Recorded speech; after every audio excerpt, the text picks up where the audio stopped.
안녕하세요. 이사해요 업체 대표 장동연입니다. 제가 오늘은 저희 홈페이지에 들어와서 많은 문의를 주시고 견적 상담하는 우리 고객님들께 여러 가지 정보를 드리기 위해서 제가 몇 편의 영상을 올리려고 합니다. 그리고 오늘 그 첫 번째 시간으로 소형이사, 원룸이사, 투룸이사, 이사 비용 줄이는 방법 궁금하시잖아요. 그죠? 저한테 제일 많이 문의하시는 분이기도 해요. 그래서 제가 오늘 설명을 드릴게요. 먼저 이사 방식을 살펴볼 필요가 있어요. 그래서 저희는 이사 방식 4개예요. 소형 이사에서는 일반 이사, 반포장 이사 1번, 반포장 이사 2번, 포장 이사. 요렇게 4가지로 하는데 일반 이사는 잘 아시죠? 일반 이사가 뭐냐면 우리 고객님들께서 짐을 다 꾸려놓고 저희가 들고 옮겨드리는 것만 하는 것. 그 다음에 포장이사도 또 잘 알고 계시죠? 저희가 짐을 다 꾸리고 지금 집에서 그 다음에 새 집에 들어가서 정리까지 다 해드리는 거. 이게 포장이사예요. 그쵸? 자, 그 다음에 반포장이사는 2가지로 나눠요. 2가지요. 자, 1번 먼저 말씀드릴게요. 이거는 소형이사에서 주로 쓰이는 방법이에요. 박스와 바구니를 며칠 전에 미리 가져다 드리고 우리 고객님께서 작은 짐들 옷, 주방용품, 신발, 생활용품 이런 것들을 다 담아 놓으시는 거예요. 그리고 이사업체는 가서 큰 짐, 가구와 가전을 포장해서 옮겨드리는 것. 그게 반포장 1번. 그 다음에 반포장 2번은 뭐냐면 포장이사랑 똑같이 지금 집에 있는 모든 짐을 이삿짐 센터가 포장을 하고 새 집에 넣어드리는 거예요. 그래서 큰 짐, 가구, 가전은 자리 잡아 드리고 작은 짐, 그 안에 넣는 이제 작은 짐 정리는 우리 고객님께서 하시는 거. 그게 반포장 이사 2번이에요. 근데 많은 업체들이 저와 같은 스타일로 진행을 하지 않아요. 일반 이사 똑같이 해요. 그 다음에 반포장 이사는 보통 1번으로 해요. 왜냐? 더 빨리 끝나니까. 박스하고 바구니만 며칠 전에 가져다 드리고 이삿짐 센터, 고객님께서 다 싸놓고 이삿짐 센터는 옮겨드리기만 하면 되잖아요. 그죠? 그 다음에 지금 집에 있는 짐, 모든 짐을 포장하는 거. 이게 뭐예요? 그럼 반포장에서 2번이잖아요. 근데 어떤 업체는 그걸 포장이사라고 해요. 그래서 가격을 확인할 때 반포장이사 저는 2번으로 견적을 말씀드리는데 우리 고객님께서는 반포장이사 1번으로 다른 업체에서 견적을 받으셨어요. 그러면 1번 반포장이사 1번보다 반포장이사 2번이 이삿짐 센터가 하는 일이 훨씬 더 많죠. 그럼 당연히 비용이 높아야죠. 근데 그런 부분들 모르신단 말이에요. 반포장이사 얼마예요? 여기 얼마, 여기 얼마, 여기가 더 싸네. 이렇게 판단하시면 안 돼요. 어떻게 진행하는 반포장이사가 얼마예요? 이렇게 확인하셔야 돼요. 심지어는 포장이사를 안 하는데 포장이사라고 부르는 업체들도 많습니다. 아시겠죠? 이거 개념 정리를 잘 해두셔야 돼요. 업체한테 가격을 물어볼 때 어떤 식으로 하는 반포장이사가 얼마인가요? 꼭 알아두십시오. 자, 그 다음에 반포장이사 왜 이렇게 인기가 많은가? 소형이사에서는 원룸이사, 투룸이사. 그러니까 실제로 원룸, 투룸에서 가장 많이 진행하는 방법이 반포장이사예요. 그 다음이 일반이사, 그 다음이 포장이사예요.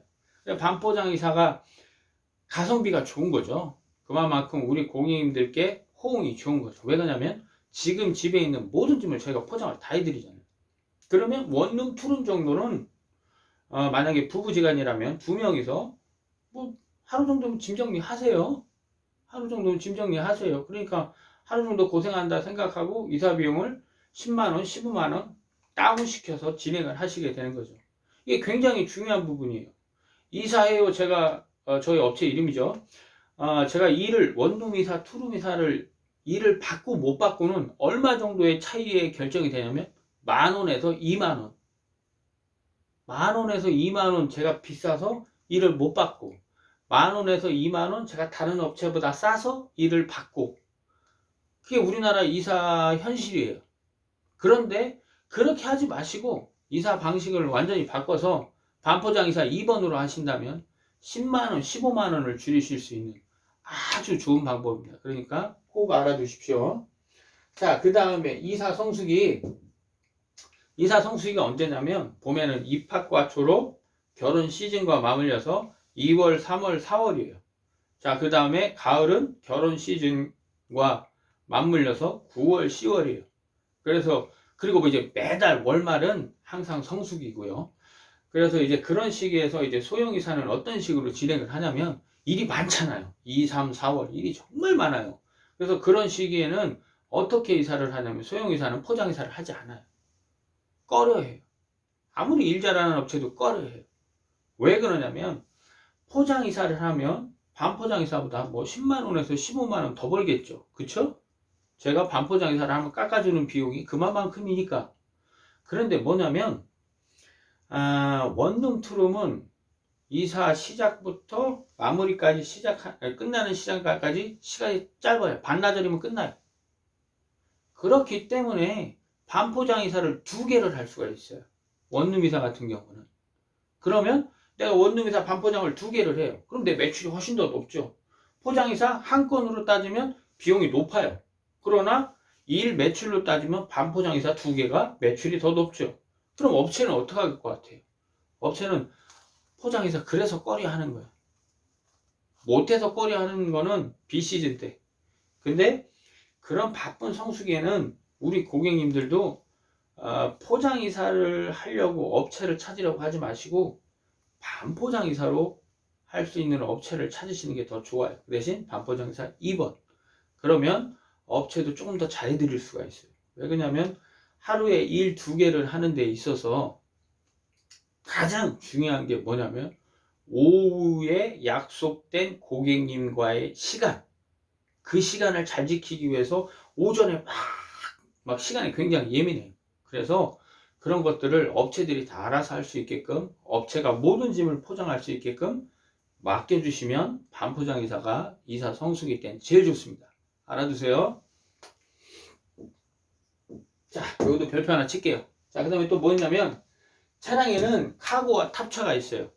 쉽게 말씀드릴게요. 탑차가 뭐냐면 택배 차량. 택배 차량이 탑차예요. 그리고 택배 하시는 우리 기사님들께서 똑같은 크기의 박스만 모든 집에 가져다 드리는 게 아니고 막 요만한 박스도 있고 책 한 권 박스도 있고 그 다음에 음식 담은 박스도 있고 박스 종류가 굉장히 다양하죠. 그래서 그것들을 분실하지 않고 많이 싣기 위해서 탑차를 활용하는 거예요. 제가 쉽게 말씀드릴게요.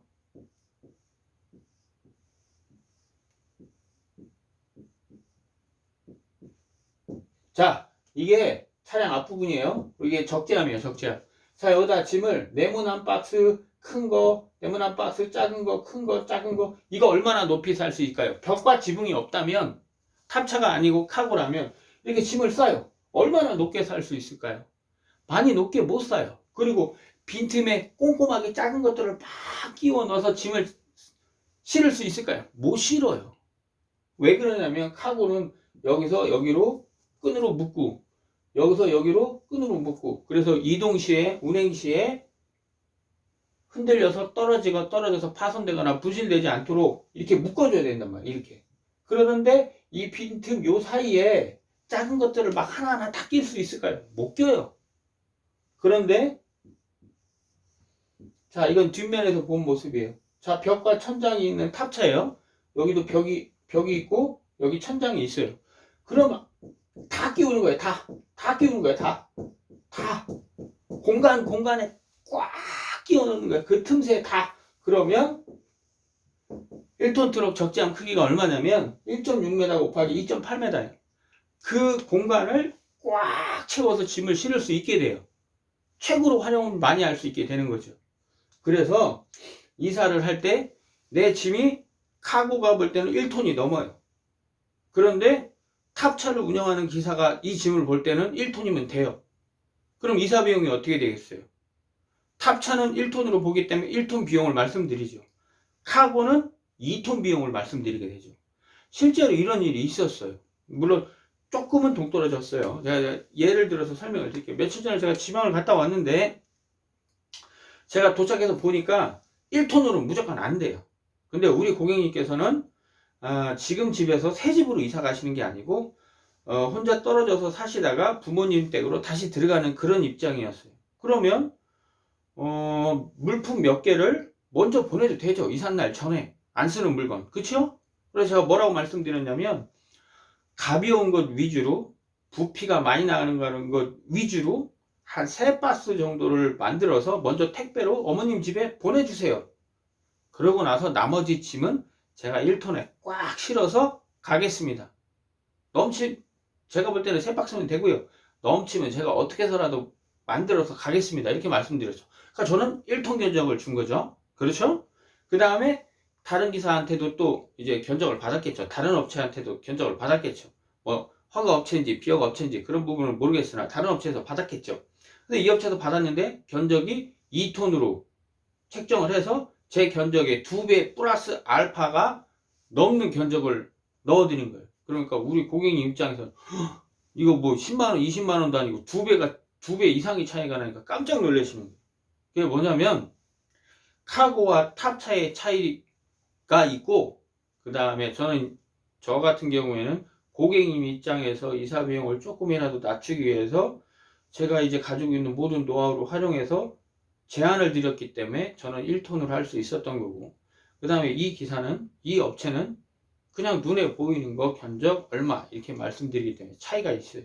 그래서 업체 선택하실 때 차량도 보셔야 되고 그 업체가 얼마나 친절하게 고객 입장에서 생각을 하고 어떤 마인드를 가지고 있는지도 보셔야 돼요. 자, 그리고 트럭 크기 말씀드릴게요. 트럭 크기 1톤 한 대가 2톤, 2.5톤 한 대보다 훨씬 커요. 그래서 우리 고객님들은 어떻게 생각하고 계시냐면 1톤에 2.5배 짐을 실을 수 있는 게 2.5톤 트럭이라고 생각하세요. 그렇지 않아요. 그게 아니고 무게예요. 무게. 1톤 트럭은 1톤의 중량의 짐을 싣고 이동할 때 안전하다.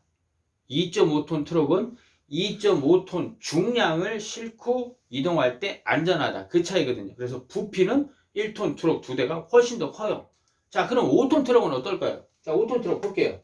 2.15m 곱하기 6.25m요. 1톤 트럭 3대 똑같아요. 면적, 넓이, 가로, 세로 똑같습니다. 그래서 1톤 트럭 3대와 5톤 트럭 1대가 똑같다고 보시면 돼요. 아시겠죠? 자, 그러면 이사 비용을 내가 낮추고 싶은데 업체마다 뭐 이사일 수도 있고 타업체일 수도 있죠. 가격이 차이가 나는 이유. 왜 그럴까요? 내가 5군데를 알아봤는데 3군데가 가격이 달라. 2군데는 가격이 똑같고요. 왜 그럴까요? 왜 업체마다 조금씩 가격 차이가 있을까요? 그 이유를 반드시 알아두시는 게 좋아요. 여기는 제가 별표 2개 칠게요. 이거를 알고 계신다면 뭐 인터넷에 내가 이사업체의 횡포나 이사업체의 불만족이나 이런 글을 쓰는 일은 안 생기실 거예요. 그러나 이런 걸 모르셔서 업체한테 뭐 불만족스러운 날이 될 수 있고 정말 화가 나는 날이 될 수도 있어요. 자, 말씀드려 볼게요. 첫 번째, 개인 사업자죠. 소형이사 개인 사업자죠. 그래서 내가 사업자를 내면 개인 사업자잖아요. 그죠? 근데 이제 이게 뭐가 어떤 게 있냐면 내가 개인 사업자를 내기 전에 이삿짐센터에서 10년 이상을 일했어요. 그리고 나서 내가 내 사업을 오픈을 하게 된 거죠. 그래서 내가 사장이 된 거예요. 그럼 나는 10년 동안 일한 노하우를 가진 이사업체가 돼요. 그쵸? 그런데 개인 사업이라는 거는 내가 세무서 가서 신고하면 개인 사업자가 돼요. 내가 사장이에요. 그래서 나는 먼저 창업을 하고 일하면서 일을 배우겠다. 그 사람도 이삿짐센터 사장이죠.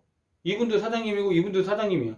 근데 이분은 10년 동안 일하셔서 어려운 물품을 다 다루실 줄 알고 또 꼼꼼하게 일을 하시는 스타일이에요. 근데 이 사람은 어제 이제 사업자를 낸 초보기사예요.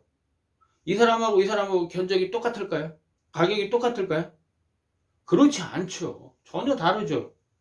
이분은 10년 동안 일해온 노하우의 스탠다드 가격표가 있겠죠. 근데 이분은 없어요. 없어요. 그리고 어려운 이사 하기 싫어서 가격을 싸게 넣죠. 그러니까 A 업체와 B 업체는 가격 차이가 날 수밖에 없어요. 자, 그 다음에 또 뭐가 있냐면 업체 마인드, 작업 방식. 그렇죠?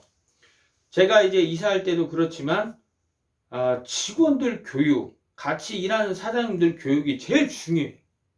왜 그러냐면 친절하고 꼼꼼하게 내가 일해요. 그러나 나하고 같이 일하는 사람들은 그렇지 않을 수도 있거든요. 그래서 수시로 교육을 해줘야 돼요. 친절하고 꼼꼼하게, 친절하고 꼼꼼하게. 그러면 점점 내 평판이 좋아지고 나하고 일하는 분들한테 내가 10,000원이라도 더 챙겨드릴 수 있는 그런 여유가 생기는 거예요. 그러나 모든 업체가 저와 같은 생각을 하고 있지는 않습니다. 어떻게 생각하냐면, 왜 그러냐면 자기가 직접 현장에 안 나가죠. 그럼 팀장 한 명에 뭐 직원 몇 명 이렇게 플러스 시켜서 한 팀으로 내보낸단 말이에요. 그럼 현장에서 일하다 보면 옆에 이삿짐 센터가 일하는 걸 볼 때도 있어요. 바로 옆 라인에서 똑같은 층 옆 라인에서 밑으로 이렇게 사다리를 쏘는 경우가 있어요. 그럼 옆에 이삿짐 센터가 짐 내릴 때 보게 되죠. 그럼 막 가구 포장도 안 하고 그냥 막 내리는 경우도 많아요. 다른 업체들은. 오늘 이사의 포인트를 어디에 두냐면 시간에만 두는 거예요. 빨리 하고 빨리 집에 가야지. 이 생각밖에 없어요. 어차피 내 일당은 정해져 있어. 내 일당은 똑같아. 이렇게 생각하는 업체가 있어요. 직원 교육이 안 되는 그런 업체죠. 그래서 어떤 마인드를 가지고 작업자가 일을 하느냐, 어떤 방식으로 일을 하느냐에 따라 이사의 품질이 완전 하늘과 땅만큼 차이가 납니다. 비가 오는데도 비를 마치고 잠시 대기하는 경우 봤어요. 그런 경우 정말로 있어요. 그렇기 때문에 그 업체가 가지고 있는 마인드, 일단 대표의 마인드, 그 다음에 같이 일하는 관련된 분들의 마인드, 굉장히 중요합니다. 직원 교육이라는 거는 이거는 습관처럼 돼야 돼요. 습관처럼. 그래야 그 회사의 이미지 한꺼풀이 정해지는 거거든요. 내가 나쁜 업체라고 인식이 됐어요. 그럼 이 이미지를 벗어내기 위해서는 정말로 많은 노력을 해야 돼요. 반면에 똑같아요. 내 이사회호가 좋은 인식, 좋은 느낌을 드리는 그런 업체가 되기 위해서는 또 똑같이 열심히 노력하고 똑같은 말을 친절하고 꼼꼼하게 직원들 교육, 같이 일하는 사장님들 교육을 계속 해야 돼요. 물론 쉽지 않아요. 하지만 하는 업체가 있죠. 이 업체와 이 업체는 가격이 하늘과 땅 차이죠. 그냥 말로만 들어도 여기는 프리미엄이고 여기는 그렇죠? 그런 차이가 있어요. 그래서 어떤 마인드를 가지고 어떻게 일하느냐에 따라서 그 회사의 매출, 그 다음에 만약에 용달이라고 하면 소형회사니까 용달이라고 하면 내 일당 이게 정해져 있어요. 근데 내가 꼼꼼하게 해주면서 내 일당 내 매출은 하루에 10만 원입니다. 그런 기사 없거든요.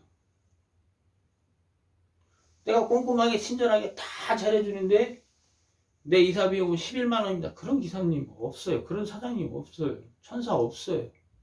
왜냐하면 한 만큼 받는 거고 내가 받은 만큼 하는 겁니다. 뭐를? 이사를. 그렇기 때문에 싼 건 싼 이유가 있고 비싼 건 비싼 이유가 있어요. 그러나 좋은 업체를 선택해서 가격을 낮춰서 진행한다면 좋습니다.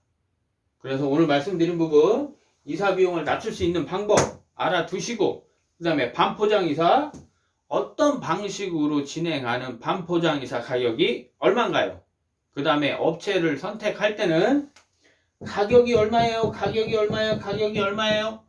한 다음에 최저가를 고르는 게 아니고 일 잘할 것 같은 업체 1번, 2번, 3번, 4번 일 잘할 것 같은 업체 5번, 6번 그 다음에 가격을 확인하면 품질, 이사의 품질이 보장되고 가격까지 잡을 수 있다는 점 정말 중요한 겁니다. 자, 오늘 제가 이사회호 대표 오늘 원룸이사, 투룸이사 이사 비용 낮추기 또한 원룸이사, 투룸이사 이사 비용 잘하는 방법까지 설명드렸으니까 참조하셔서 도움됐으면 좋겠습니다. 감사합니다.